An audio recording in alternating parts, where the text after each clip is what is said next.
जमानत मिल गई है। आपको बता दें रिया चक्रवर्ती को बेल मिल गई है। ये अर्जी दाखिल की गई थी उनके वकील की ओर से, उस पर सुनवाई होनी थी और अब बेल मिल गई है रिया चक्रवर्ती को।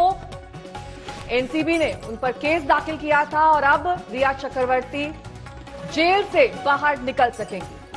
सशर्त ये जमानत दी गई है रिया चक्रवर्ती को। न्यायिक हिरासत में रिया चक्रवर्ती और शौविक चक्रवर्ती थे और लगातार इस तरह की खबरें सामने आ रही थी कि लॉयर्स कोशिश कर रहे हैं और रिया को राहत मिले इसके प्रयास हो रहे हैं, लेकिन अब कम से कम रिया चक्रवर्ती के लिए राहत की बात कही जा सकती है कि बॉम्बे हाई कोर्ट ने रिया चक्रवर्ती को सशर्त जमानत दी।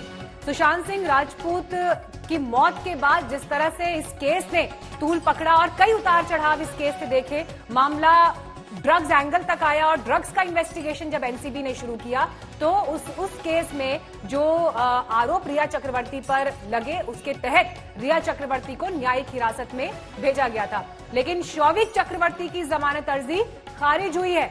बॉम्बे हाई कोर्ट ने रिया को लेकिन सशर्त जमानत दे दी है। ये बड़ी खबर इस वक्त सामने आ रही है। कई कॉल डिटेल्स और व्हाट्सएप चैट सामने आए थे, उसके बाद धाराएं लगी थी। एनसीबी ने ये धाराएं लगाई थी जिसके बाद रिया चक्रवर्ती और उनके भाई शौविक चक्रवर्ती को जेल भेज दिया गया था।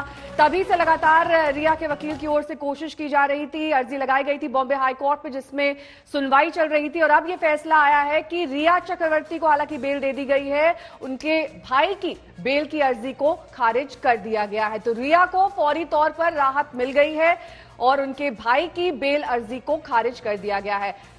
आपको ये बता दें कि उनके भाई शौविक चक्रवर्ती पर भी तमाम धाराएं लगाई गई थी और ड्रग पेडलर से उनके कनेक्शन एस्टैब्लिश हुए थे। दिव्येश सिंह हमारे संवाददाता इस वक्त तमाम जानकारी के साथ हमारे साथ जुड़ गए हैं। दिव्येश, क्या तर्क रखे गए जब ये बेल मिली, कोर्ट की तरफ से क्या कुछ कहा गया? जी, आपको बता दें कि रिया चक्रवर्ती को बेल दे दी गई है हाईकोर्ट की तरफ से, बॉम्बे हाईकोर्ट की तरफ से।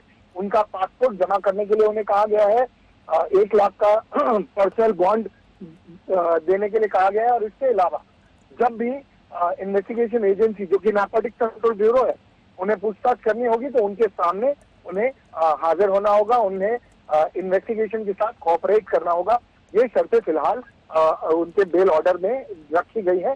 अभी डिटेल बेल ऑर्डर अभी हमारे हाथ नहीं आई है, जैसे ही ऑर्डर अपलोड होती है उसके बाद सारे जो कंडीशन है वो रखे गए हैं। पर फिलहाल आपको बता दें कि 8 सितंबर को अरेस्ट हुई थी रिया चक्रवर्ती। उन्हें नार्कोटिक्स कंट्रोल ब्यूरो ने 2 दिन की पूछताछ के बाद तीसरे दिन बुलाया था और उस दिन उन्हें अरेस्ट कर लिया गया था।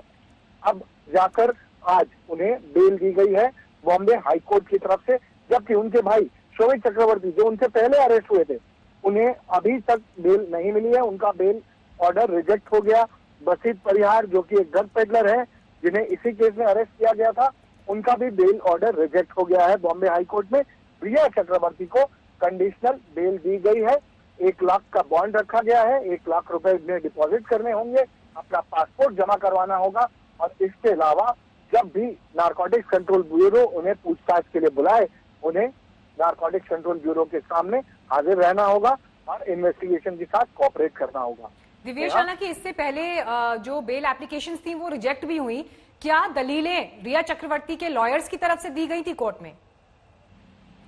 जी, आपको बता दें सबसे बड़ा जो मुद्दा था इस केस में और इस पिटीशन में वो था सेक्शन 27A को लेकर।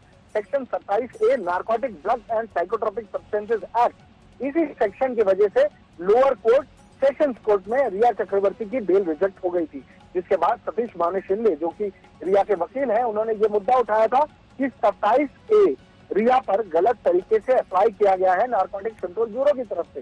27 से वही सेक्शन है जिसके तहत रिया को ड्रग्स मुहैया कराने और ड्रग ट्रैफिकर्स को शरण देने का आरोप लगाया गया था।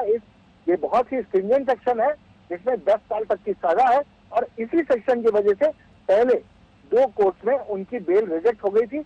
हाईकोर्ट में लंबी सुनवाई चली, आर्ग्यूमेंट हुए, जिसके बाद अब जाकर हाईकोर्ट ने, बॉम्बे हाईकोर्ट ने रिया को जमानत पर रिहा करने का ऑर्डर दे दिया। तो ये बड़ी जानकारी आपको दे दें कि रिया चक्रवर्ती को राहत मिल गई है, उनकी बेल अर्जी मंजूर हो गई है। बॉम्बे हाई कोर्ट का ये फैसला आपसे कुछ ही देर पहले आया, हालांकि उनके भाई शौविक चक्रवर्ती को कोई राहत नहीं दी गई है, उनकी बेल अर्जी को खारिज कर दिया गया है। सशर्त ये बेल दी गई है रिया चक्रवर्ती को, जिसमें 1 लाख के निजी मुचलके की बात है, साथ ही उनका पासपोर्ट जब्त किया जाएगा और जब भी उन्हें पूछताछ के लिए बुलाया जाए उन्हें हाजिर रहना होगा। दिव्येश, और क्या जानकारी मिल रही है? कुछ डिटेल्स और हैं आपके पास? ये जो आपसे कुछ ही देर पहले फैसला आया है। ये अभी थोड़ी देर पहले ये फैसला अनाउंस किया गया है। आपको बता दें, पिछले हफ्ते लंबी आर्ग्यूमेंट चली थी, करीब 6 से 8 घंटे की आर्ग्यूमेंट चली थी बॉम्बे हाई कोर्ट में। दोनों तरफ से वकीलों ने अपने अपनी दलीलें रखी। सतीश वाणी शिंदे जो कि रिया के वकील हैं, वो खासकर एक पॉइंट पर लड़ रहे थे, आर्ग्यू कर रहे थे कि जो 27A सेक्शन है, जैसे हमने पहले भी बताया, एनडीपीएस एक्ट में 27A जो सेक्शन है वो रिया पर नहीं लगना चाहिए था, वो गलत तरीके से लगाया गया है। अब डिटेल्ड ऑर्डर आने के बाद ही पता चलेगा कि बेल किस बिना पर ग्रांट की गई है। पर इसी तरीके से आर्गुमेंट से संतुष्ट होकर, सतीश वाणी शिंदे की आर्गुमेंट से संतुष्ट होकर रिया चक्रवर्ती को बेल दे दी गई है। और शौविक चक्रवर्ती जो कि उनके भाई हैं, उनके पहले अरेस्ट हो चुके थे, उनसे 2 दिन पहले ही अरेस्ट हुए थे और अब भी उनकी बेल रिजेक्ट कर दी गई है।